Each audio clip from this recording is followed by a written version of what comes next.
Aéroport de Madère. Situé dans l'océan Atlantique au large du Portugal, sur l'île de Madère.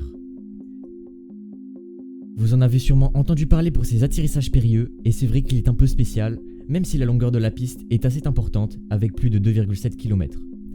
A l'origine, la piste était seulement de 1600 mètres. En effet, les travaux d'agrandissement de la piste ont été réalisés avec l'utilisation de pilotis, ce qui a permis son allongement de plus de 1 km.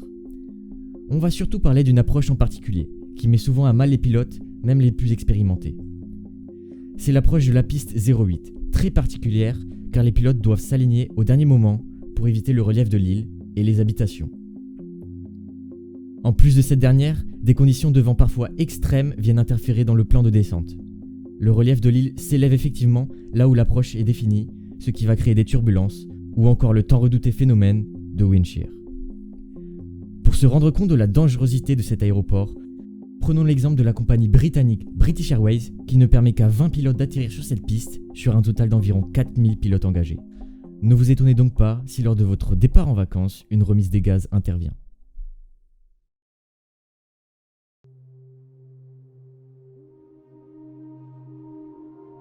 Altiport de Tenzing Hillary, localisé à Lukla, à l'est du Népal.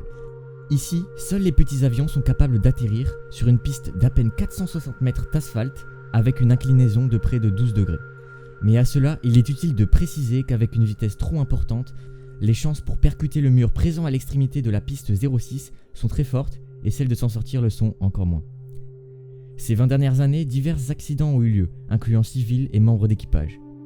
Souvent à cause de la difficulté de l'atterrissage ou d'une météo capricieuse. Le 8 octobre 2008, le vol 103 Yeti Airlines, un DHC-6 Twin Otter immatriculé 9 November Alpha Foxtrot Echo s'est écrasé lors de l'approche finale et a pris feu, tuant 18 passagers et membres d'équipage. Le pilote a été le seul survivant. 10 ans plus tard, le 27 mai 2017, un Let 410 de la compagnie népalaise Sumiter heurte un arbre à l'atterrissage. L'appareil transportait du fret de Katmandou à Lukla sans passagers. Parmi les 3 membres d'équipage, le pilote et le copilote périrent dans l'accident.